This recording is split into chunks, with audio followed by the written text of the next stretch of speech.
New CPI data shows that inflation is falling. Does this mean a bull run is ahead? Let's talk about it.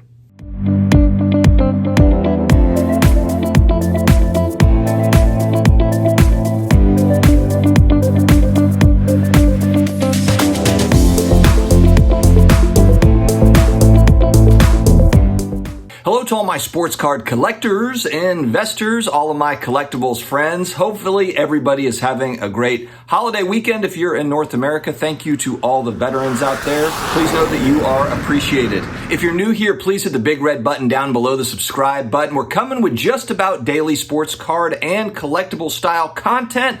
Average entertainment at best. Oh, would you look at this? Yeah, well... Would you look at that? Yeah, there's a few more blemishes on the car. Oh my gosh, just look at it. The car is not perfect. Just look at it. But you can't say we're not consistent. Also connect with me on IG at SportsCardDad, and I'm also on Twitter, the SportsCardDad. Big shout out to today's video sponsor, ComC.com, your home for buying, selling, and flipping all the hottest trading cards. Their consignment marketplace, home to over 30 million cards at this point, from baseball superstars like Aaron Judge to Marvel favorites like Spider-Man. ComC has something for every type of collector. Make sure to visit ComC.com today to build your collection with your favorite cards. Check them out.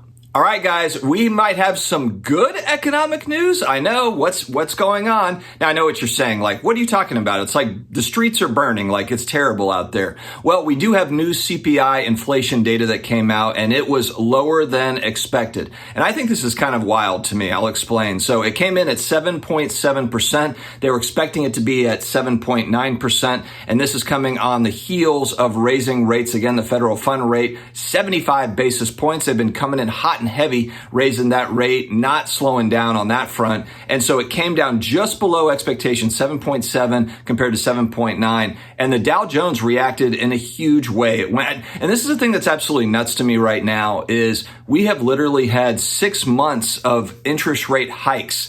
And the Dow Jones is still at what, like 33,000 or something? I mean, And a lot of folks, typically, you look at this and this sort of information, you know, this increase, and not small increases, but pretty decently sized increases, hasn't really put much of a dent in the momentum of the Dow. Cards and collectibles really have been correcting for over 12 months, 18 months. It was kind of ahead of this thing that cards and collectibles started to correct, but a lot of that had to do with kind of the big boom, and then coming off of that had less to do with interest rates, in my opinion. And so for me, I'm trying to really kind of map this out in my mind as far as my budget goes, because on the one hand, yeah, I want to be saving, I want to be putting money into cards and collectibles, also into traditional investments like always. But, you know, buying season to me, before kind of this data came out, I was kind of looking at this as, you know, 2023 is going to be a nice little buying season, so I don't really have to rush into certain things. And I still don't think I necessarily have to rush, but I think what could possibly happen, and I think the thing that I'm thinking about more now, is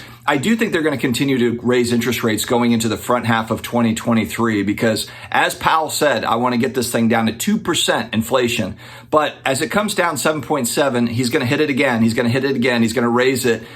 I really want to closely watch and see how much of an impact it has. If it gets down into 6, 5, 4, because it could very well happen to where they reverse course. You know, we're getting used to this kind of like the raising rates. What happens if March, April, May rolls around and they're like, you know what? Actually, we feel pretty good about this. We're going to cut rates by 25 basis points, whatever. I mean, if that happens, look, we have these big boosts in the stock market just based on it coming in at 7.7%. Instead of 7.9%, like showing a little bit of progress. We get like this massive boost, let alone if they stop raising rates and they actually come back and drop rates. So this is kind of an interesting thing to watch, and I'm just kind of curious to see the reactions on either side. And what's so funny to me is, regardless of what's going on politically, what's going on globally as far as the economic stuff, regardless of what's going on within the sports card market itself, regardless of what's going on in the crypto space, pricing can be really all over the place. We have no idea how it's going to shake out. And so there are certain things where you can kind of look at trends and you can look at like, okay, I've got these analytics, and it doesn't go anything to what you thought it was going to go. I guess if it did, then a lot of the statisticians and all of the mathematicians out there would make $1 zillion and that would be the end of the story. But really, it's all wildly unpredictable. But I guess that's what I'm looking at here is kind of the discounted asset buying season. May it well be shorter than thought. Maybe it's only the front half of 2023. The thing that I don't want to do is sit on my hands, do nothing, and then there's kind of a bull run in the back half of 2023. Now, there's nothing against sitting on your hands and doing nothing. There's nothing against, just putting your money directly in your savings account at this point. Now, cash, like we talked about, cash is king again. Cash was zero, cash was trash, and now cash is king. So I don't know. We'll have to see how it shakes out. I want to hear your thoughts on, do you think that we've got kind of an elongated buying season, or do you think that it might be kind of a shortened window depending on kind of what the governments do and what the Fed does and all this other stuff? I'd be curious to know your thoughts. Stay healthy, stay awesome, and I will talk to you again later.